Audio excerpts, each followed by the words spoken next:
अगर आप forex and crypto trading करते हो तो फिर मार्केट के अंदर एक बहुत बड़ा स्कैम चल रहा है एंड इस स्कैम से बचना कैसे वो मैं वीडियो का एंड तक शेयर कर दूंगा, तो वीडियो को आप एंड तक देखते रहो।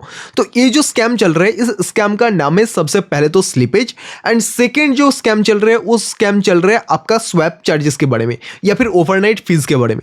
तो वो क्या है वो दोनों के बारे में हम लोग डिटेल्स में समझते हैं। सबसे पहला जो स्कैम चल रहा है स्लिपेज, इस स्लिपेज में होता क्या है, मान लो कि $20 पे आपने आपका स्टॉप लॉस सेट करके रखे थे एंड मार्केट अगर आपका ऑपोजिट डायरेक्शन में जाता है तो फिर $20 का ही मैक्सिमम आपका नुकसान होना चाहिए। लेकिन कभी कभी आप देख सकते हो कि आपका ब्रोकर अगर सही नहीं है तो वो $20 से नीचे आ जाने के बाद भी आपका वो ट्रेड क्लोज नहीं होता, वो ट्रेड कंटिन्यू रहता है। जैसे ही थोड़ा सा नीचे की तरफ आ जाता है तो मान लो कि $25, $30, $40 पे आपका वो ट्रेड क्लोज हुआ। आपको लग सकता है कि ये ब्रोकर का थोड़ा सा ग्लिच था जिस वजह से मेरा लॉस हुआ है, लेकिन एक्चुअली में ऐसा होता नहीं है। ये स्लिपेज ब्रोकर इसीलिए करते हैं ताकि आपका स्टॉप लॉस बढ़ा जाए एंड आपका स्टॉप लॉस बढ़ा जाएगा तो ब्रोकर का एक्स्ट्रा अर्निंग होगा उसमें। सो इसमें ब्रोकर का फायदा है एंड उसी फंड को लेके वो और भी ज्यादा मार्केटिंग करा सकता है। तो अगर कोई भी ब्रोकर आप यूज कर रहे हो तो उसको थोड़ा सा वेरीफाई कर लो कि वो कितना दिनों से मार्केट के अंदर है, वो अल्टीमेटली स्लिपेज कराता है कि नहीं, वो कितना फास्ट विड्रॉल देता है, कितना फास्ट डिपॉजिट कराता है, लोगों का रिव्यू क्या है। उस बेसिस पे आप ट्रस्ट पायलट पे भी जाके उनका रिव्यूज भी पढ़ सकते हो। उसके बाद आप फाइनली आप उस ब्रोकर को चूज कर सकते हो। अभी आप मेरे को पूछोगे कि मैं कौन सा ब्रोकर यूज करता हूं, तो मैं यूज करता हूं ए मार्केट्स, जिसका लिंक आपको डिस्क्रिप्शन बॉक्स के अंदर मिल जाएगा। आप ट्रस्ट पायलट पे भी जाके आप इसका रिव्यू चेक कर सकते हो। बाकी ये जो ब्रोकर है ये ब्रोकर बहुत ही फाइन ब्रोकर है। ब्रोकर के अंदर ना कोई स्लिपेज है, ना कोई भी स्कैम है, ना डिपॉजिट पे प्रॉब्लम, ना विड्रॉल में प्रॉब्लम, कोई भी प्रॉब्लम नहीं है। बहुत ही फास्ट काम करता है। तो ये हो गया स्लिपेज का स्कैम, जो स्कैम से बचने के लिए आप ए मार्केट्स को यूज कर सकते हो। सेकंड होता है स्वैप चार्जेस या फिर ओवरनाइट फीस।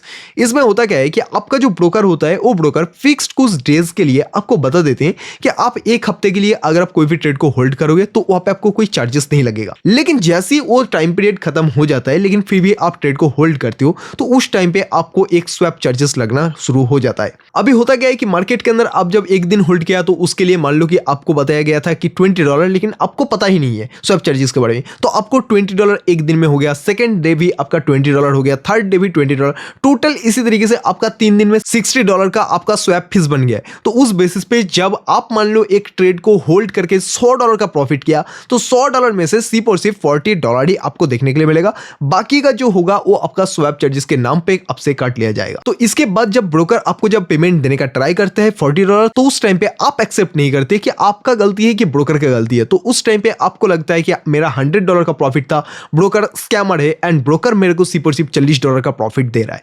लेकिन ऐसा नहीं होता। एक्चुअली में ब्रोकर का कुछ रूल्स होता है, तो रूल्स के बारे में आपको जान लेना होता है। तो अगर आप कोई भी ब्रोकर यूज कर रहे हो तो उस ब्रोकर को सबसे पहले आप चेक कर लेना आपका वो ब्रोकर स्वैप चार्जेस कब से शुरू कर रहा है, तो उसके बाद आप उतना दिनों के लिए होल्ड कर सकते हो। अगर मैं एक दिन के लिए भी होल्ड करूंगा तो फिर भी मेरे को वहां पे स्वैप चार्जेस पे करना पड़ेगा, तो उस बेसिस पे आप उस ब्रोकर को अवॉइड कर सकते हो। बाकी गाइस अगर आप मेरे से पूछोगे कि मैं कौन सा ब्रोकर यूज करता हूं, तो मैं यूज करता हूं ए मार्केट्स, जिसका लिंक आपको डिस्क्रिप्शन बॉक्स के अंदर मिल जाएगा। आप वहां पर जाके डेफिनेटली अकाउंट ओपनिंग करा सकते हो। बाकी कोई भी डाउट है तो डेफिनेटली आप मेरे को कमेंट सेक्शन में कमेंट करके पूछो, मैं आपको रिप्लाई कर दूंगा। चैनल पर नहीं हो तो वीडियो को लाइक करो, चैनल को सब्सक्राइब करो ताकि ऐसे वीडियो आपको मिलता रहे।